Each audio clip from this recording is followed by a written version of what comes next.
Hello King's Church, it's a real pleasure and privilege to be sharing with you all today. I've really been enjoying the Jesus Is series that we've been doing over the last few months. It's really spoken to me and challenged me. Jesus is just so wonderful, isn't he? Here in Wythenshawe, we've also been loving the opportunity for re-emerging from lockdown, the opportunity to meet together again physically. And although we haven't yet met in our usual meeting place of the Manchester Health Academy, just up the road there, we have been doing things like picnic in the park, Sunday morning prayer and pastries in gardens, which has been just such a wonderful blessing. We've also been really encouraged and excited to hear about the new King's Church communities that are being established. This is so fantastic, isn't it? Because it's really seeing the outworking of what we've been talking about in terms of establishing communities of missional disciples across Greater Manchester. And here in Wythenshawe, we want you to know that as well as praying for Wythenshawe, we're praying for you who are pioneering something new in different parts of the city, as well as, of course, for the existing King's Church communities. Anyway, shall we dive into the next in our series of Jesus Is? So today I want to look at a facet of God's character that he's been speaking to me about recently. This aspect could be seen as being purely emotional, but I want us to be challenged in how Jesus demonstrates this aspect of God's character. And I trust it will provoke us and spur us on to act in different situations that we encounter in our daily lives. You know, throughout Jesus' life, we see this aspect of God powerfully demonstrated. Before we have a look at Jesus' life, should we go together in a passage from the Old Testament? You know, Moses was one who shared a close relationship with God, who came close to God, asked to see God's glory in Exodus 33. In Exodus 34, God came down in a cloud, and we read in God's response to Moses, revealing something powerful of his character and nature. So from Exodus 34, verse 6, this is what it says. As he passed in front of Moses, proclaiming, the Lord, the compassionate and glorious God, slow to anger, abounding in love and faithfulness. Throughout the Old Testament, this description of God is used to explain who he is.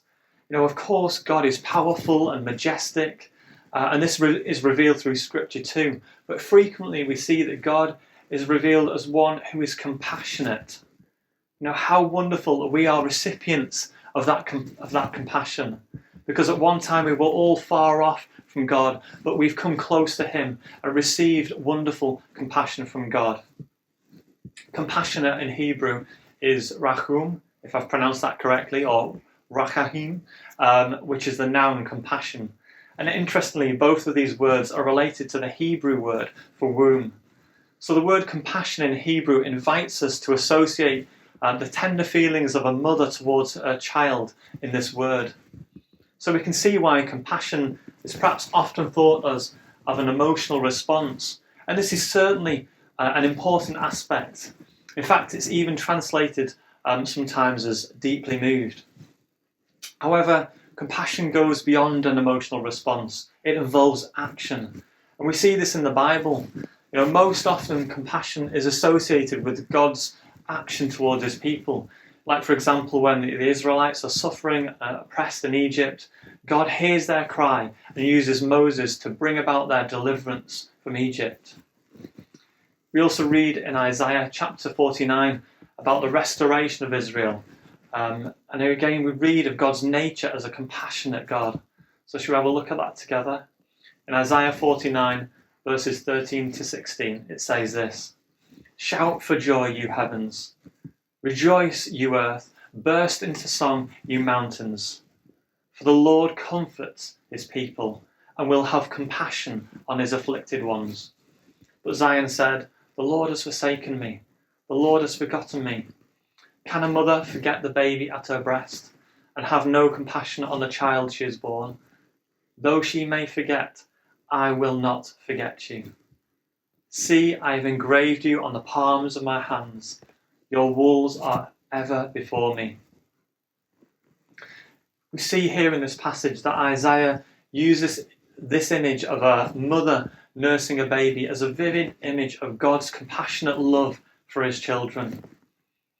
Now, as parents, there's something that brings about an inherent, inbuilt love and compassion towards your child, towards the one that's part of you, is connected and related to you, and came into the world from you. When my children mess up and I'm sometimes hesitant to forgive, I remember Jesus and his unfailing compassion and mercy towards me, his acceptance. I remember how many times I've messed up and his compassion towards me to accept me and forgive me. We've been hearing again and again throughout this series of how Jesus is the ultimate and perfect expression of God. What a wonderful and amazing example and expression Jesus is of a compassionate God. I could recount a list as long as your arm of examples of Jesus showing compassion. But the one I want to take us to is the account of Lazarus' death. And this is in John chapter 11. So if we look at John chapter 11 from verse 17, it says this. On his arrival, Jesus found that Lazarus had already been in the tomb for 4 days. Now Bethany was less than 2 miles from Jerusalem, and many Jews had come to Martha and Mary to comfort them in the loss of their brother. When Martha heard that Jesus was coming, she went out to meet him, but Mary stayed at home. Lord, Martha said to Jesus, if you'd been here, my brother would not have died. And skipping on to verse 33. When Jesus saw her weeping, and the Jews who had come along with her also weeping, he was deeply moved in spirit and troubled. Where have you laid him? He asked. Come and see, Lord, they replied. Jesus wept. The next part of this account demonstrates the understanding of compassion not just as an emotional response, but as a call to action. We've read how Jesus was deeply moved. His compassion caused an emotional response within him. However, it didn't stop there. It resulted in him acting. From verse 40. Then Jesus said, did I not tell you that if you believe, you will see the glory of God? So they took away the stone. Then Jesus looked up and said, Father, I thank you that you have heard me. I knew that you always hear me, but I said this for the benefit of the people standing here, that they may believe that you sent me. When he'd said this, Jesus called out in a loud voice, Lazarus, come out. The dead man came out, his hands and feet wrapped with strips of linen and a cloth around his face.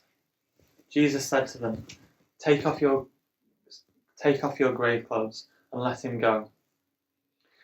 Compassion is needed more than ever in this time in Greater Manchester and in our local communities that we're part of across Manchester. Many of us have had a difficult time over the last 18 months, but some in our local communities have been disproportionately affected as a result of loss of jobs, relationship breakdown, severe isolation, loss of friends and family members. Compassion is so powerful. A single act of compassion can change a person's life forever. It has the ability to reach into a person's life and express the love of God in word and action. Jesus so wonderfully shows us what compassion looks like. He made no distinction of those deserving of compassion. He meets those in greatest need in society with compassion. Jesus shows us how compassion replaces judgment with acceptance. Compassion makes no distinction of age, ethnicity, gender, disability, or social status. It goes beyond those human attributes and acts for the benefit of those hurting, those in need, lonely, without hope, or lost or grieving.